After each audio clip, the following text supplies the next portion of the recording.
بسم اللہ الرحمن الرحیم۔ وہ یہودی عیسائی رہی نے۔ اب حضرت عمر رضی اللہ عنہ پر اگر پھر کسی کی زبان اٹھے تو میں ایک حدیث آپ کے سامنے رکھتا ہوں، اور یہ اس بات کے لیے کہ صحابہ رضی اللہ عنہم اگر کسی بھی سطح کا کوئی بندہ کسی صحابی پر بات کریں، یہ نقطے کی بات ذہن میں رکھ لیں، آپ کا اس کی بات کو سننا اور اس کی مجلس میں بیٹھے رہنا بھی گستاخی ہوگی۔ اس بندے کو منہ ہی نہ لگائیں۔ ایک حدیث پوری کائنات میں کوئی بندہ ایک حدیث یا ایک آیت ثابت کر دے وداؤٹ صحابی، میری بات سمجھ رہے ہیں؟ صحابہ کی پہلے شان سمجھیں، کیونکہ وہ آپ صلی اللہ علیہ وسلم کے در تک ہمیں پہنچانے والے ہیں۔ ایک حدیث یا قرآن پاک کی ایک آیت کوئی بندہ ثابت کر دے، لیکن وہ ثابت کیسے کرے؟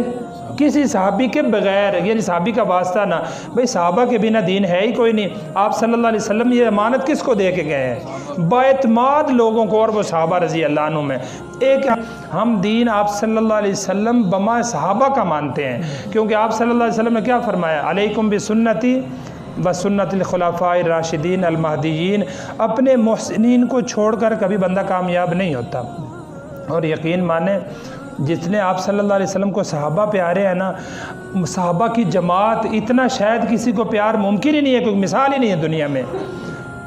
کیسے خطبہ امام پڑھتا ہے اپنے جمعے میں؟ اللہ اللہ فی اصحابی لا تتخذوهم من بعد غرضا فمن احبهم فبحبی احبهم ومن ابغضهم فببغضی ابغضهم۔ یقین جانیے کہ دل سے اس کا ترجمہ سنے تو جگر پھٹنے کو جائے۔ ایک انسان ہو کہ انسان بھی ایسا نہیں کرتے، بلکہ انسان بھی کہتے ہیں، مذہب کوئی اور بھی ہو تو کہتے ہیں بھائی یہ اس فلاں شخصیت کے پیروکار تھے، ہم کوئی بات نہیں کرتے۔ ترجمہ سنیں، آپ صلی اللہ علیہ وسلم نے سب سے پہلے واسطے دیے ہیں۔ بھائی اللہ سے ڈرنا، اللہ سے ڈرنا، میرے صحابہ کے بارے میں کسی قسم کی نشانہ بازی نہ کرنا، میرے صحابہ پر کوئی تبصرہ نہ کرنا۔ کیوں؟ فمن احبہم فبحبی احبہم۔ جو ان سے محبت کرتا ہے وہ میری وجہ سے کرتا ہے، کہ وہ میرے صحابہ ہیں۔ بھائی حضرت ابو بکر رضی اللہ عنہ کو آپ صلی اللہ علیہ وسلم کے علاوہ کیسے جان سکتے ہیں؟ بالکل بھی نہیں۔ میں تو اسی وجہ سے عزت کرتا ہوں نا کہ انہوں نے ہر مشقت میں آپ صلی اللہ علیہ وسلم کا ساتھ دیا ہے۔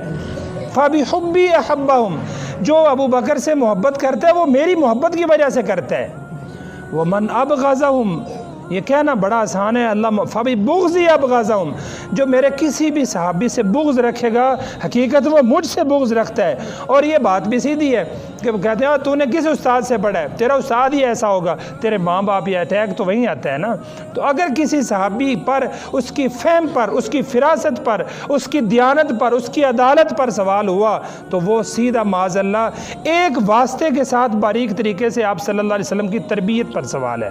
اور آپ صلی اللہ علیہ وسلم کی تربیت اللہ پاک اس پر سوال اٹھنے نہیں دیں گے، کیونکہ آپ صلی اللہ علیہ وسلم امی ہیں۔ اللہ پاک کی نگرانی میں آپ صلی اللہ علیہ وسلم نے صحابہ کی تربیت کی۔ اب دیکھیں، میں اب جو حدیث پیش کر رہا تھا، سوال یہ ہے کہ حضرت عمر رضی اللہ عنہ کو کس نے حق دیا ہے کہ وہ اس طرح کی بات فیصلے دیں؟ تو جناب یہ بات پہلے ذہن میں رکھ لیجئے، یہ حق جناب نبی کریم صلی اللہ علیہ وسلم نے دیا ہے۔ اب اس پر دلیل سنیے اور انشاءاللہ ایمان تازہ ہوگا آپ کا۔ ایک روایت ہے مشکات شریف کتاب الایمان صفحہ نمبر 15، اس میں ایک روایت ہے، حضرت ابو ہریرہ رضی اللہ عنہ راوی ہیں۔ حضرت ابو ہریرہ رضی اللہ عنہ فرماتے ہیں، ایک دفعہ آپ صلی اللہ علیہ وسلم تشریف فرماتے ہیں ہمارے پاس مسجد میں۔ میں اس طرح کی احادیث اس لیے پیش کرتا ہوں کہ ہمارے نونہال بچے یہ بھی بیٹھے ہیں، ان کو بھی حدیث واقعہ ہمیشہ ذہن میں بیٹھ جاتا ہے۔ مسجد نبی میں تشریف فرماتے ہیں آپ صلی اللہ علیہ وسلم اور ہم سارے، تو آپ صلی اللہ علیہ وسلم ہم سے اٹھ کر تشریف لے گئے باہر۔ کچھ دیر پہلے بھی آپ تشریف لے جاتے تھے، گھر میں کوئی کام ہے، قضاء حاجت ہے یا اور، تو کچھ دیر ہم نے انتظار کیا، آپ صلی اللہ علیہ وسلم واپس تشریف نہیں لائے۔ تو سیدنا ابو ہریرہ رضی اللہ عنہ کہتے ہیں، میں پہلا وہ بندہ تھا جس کے دل میں خیال ہے، مکی زندگی کا یہ واقعہ ہے، جس کے دل میں خیال آیا ارد گرد مشرکین ہے، دشمن ہے، آپ صلی اللہ علیہ وسلم کے صحابہ کے دشمن ہیں، تو کہیں ایسا نہ ہو کہ آپ صلی اللہ علیہ وسلم کو کوئی نقصان ہی پہنچا دے۔ مسجد نبی سے پہلے میں اٹھا تو میں آپ کی تلاش میں نکلا، میرے بعد کچھ دوست اور بھی نکلنا شروع ہو گئے۔ تو میں آپ صلی اللہ علیہ وسلم کو ڈھونڈتا ایک باغ میں جا پہنچا، انصار بنی نجار کا ایک باغ تھا، میں وہاں تک پہنچا تو اس کے داخل ہونے کے لیے کہتے ہیں مجھے بڑی تکلیف تھی، میرے دل میں ایک خاص قسم کی محبت تھی کہ جتنی جلدی ہو سکے میں آپ صلی اللہ علیہ وسلم کو خیریت سے دیکھ لوں، یہ محبت تھی صحابہ کی، ہمیں تو پتہ نہیں ہم کس کھاتے میں پھر رہے ہیں۔ تو کہتے ہیں میں نے ایک جگہ دیکھا کہ ایک جگہ اندر پانی باغ کو لگانے کے لیے چھوٹا سا سوراخ ہے، اور کہتے ہیں میں ایسے جیسے لومڑی یا سالب کے لفظ ہیں اور اس طرح کہ میں کسی جانور جیسے بلی سکڑ جاتی ہے اس طرح سکڑ کر میں اس سوراخ سے آگے گزر گیا۔ آگے میں دیکھتا ہوں آپ صلی اللہ علیہ وسلم موجود ہیں، تو آپ صلی اللہ علیہ وسلم نے مجھے کہا ابو ہریرہ کیسے؟ تو میں نے کہا یا رسول اللہ مجھے یہ پریشانی لاحق ہو گئی تھی، تو آپ کی زیارت کے لیے، آپ کی حفاظت کے لیے میں باہر نکلا ہوں کہ آپ صلی اللہ علیہ وسلم کو کوئی نقصان نہ ہو۔ تو آپ صلی اللہ علیہ وسلم ارشاد فرماتے ہیں ابو ہریرہ یہ میرے 2 جوتے لے جاؤ اور باہر جاؤ، جو بندہ تمہیں سب سے پہلے ملے اس کو جنت کی بشارت دے دینا۔ تو میں نے وہ دونوں جوتے لیے اور باہر نکلا وہاں سے حکم کی تعمیل میں۔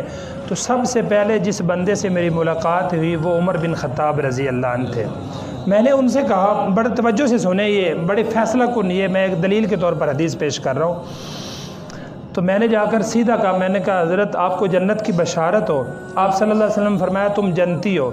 تو حضرت عمر رضی اللہ عنہ نے کہتے ہیں یہ بات سنتے ہی مجھے کہتے ہیں یہ جوتے کیسے اٹھائے پھرتے ہو؟ تو میں نے کہا جی یہ جوتے آپ صلی اللہ علیہ وسلم نے دیے نشانی کے طور پر، اور اس طرح میں نے کہتے ہیں حضرت عمر رضی اللہ عنہ نے میرے سینے کے اوپر زور سے، آپ حضرت عمر رضی اللہ عنہ کا دبدبہ، زور، اور علماء سے، خطباء سے کتابوں میں پڑھتے ہیں ایک زور سے میرے سینے پہ یوں تھپڑ مارا، فخررت علی استی، کہتے ہیں فخررت علی استی، میں سرین کے بل پیچھے گر پڑا، اتنے زور سے میں گرا۔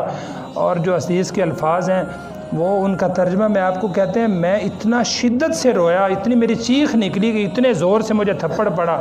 تو میں اٹھا اور حضرت عمر رضی اللہ عنہ میرے پیچھے ہیں، میرے پیچھے جیسے آپ کوئی منظر دیکھیں، تصور میں لائیں کہ ایک بندہ کسی کو تھپڑ مارے اور پھر اس کے پیچھے بھاگے اور بندہ آگے بھاگ رہا اور بندہ سر پہ چڑھ جائے اس کے۔ فرماتے ہیں حضرت عمر تو میرے پیچھے چڑھے ہوئے تھے اور دوڑتے ہانپتے میں سیدھا آپ صلی اللہ علیہ وسلم کے پاس۔ تو آپ صلی اللہ علیہ وسلم نے پوچھا ابو ہریرہ تمہارا حال یہ کس نے کر دیا؟ تو میں نے کہا جی یہ دیکھیں یہ عمر تو سر پہ چڑھتے آ رہے ہیں۔ تب تک حضرت عمر بھی وہاں پہنچ گئے۔ تو کہتے ہیں آپ صلی اللہ علیہ وسلم نے پوچھا عمر یہ کیا کر رہے ہو؟ تو حضرت عمر رضی اللہ عنہ کہتے ہیں یا رسول اللہ آپ نے یہ جوتے دیے تھے اس کو اور کہا تھا جو بندہ ملے اس کو جنت کی بشارت دینا۔ تو آپ صلی اللہ علیہ وسلم ہاں میں نے ہی حکم دیا تھا اور میں نے کہا تھا۔ تو کہتے ہیں حضرت ابو ہریرہ ہی راوی ہیں اس کے، حضرت عمر رضی اللہ عنہ نے آپ صلی اللہ علیہ وسلم سے کہا یا رسول اللہ میرے ماں باپ قربان آپ پر، خلیہم یعملون، آپ اس طرح کی خوشخبری ان کو نہ سنائیں، ابھی ان کو چھوڑ دیں، یہ عمل کرتے رہے، اس طرح کی خوشخبریوں سے تو لوگ بدعمل ہو کے بیٹھ جائیں گے۔ تو آپ صلی اللہ علیہ وسلم فرمانے لگے ہاں فخلیہم یعملون، ہاں عمر ٹھیک کہتا ہے، بس ان کو چھوڑ دو، یہ نہ سناؤ، یہ عمل کرتے رہیں۔ اب کوئی بندہ بولے یہاں کہ یہاں جناب آپ صلی اللہ علیہ وسلم کے سامنے حضرت عمر رضی اللہ عنہ کہہ رہے ہیں یا رسول اللہ میرے ماں باپ قربان آپ پر، آپ یہ فیصلہ اپنا بدلیں، آپ اس طرح نہ کریں، میری گزارش مانیں۔ اور آپ صلی اللہ علیہ وسلم نے ایک بار بھی نہیں فرمایا عمر تمہیں میری بات نہیں سمجھ آ رہی، میں کیا کہہ رہا ہوں تمہیں؟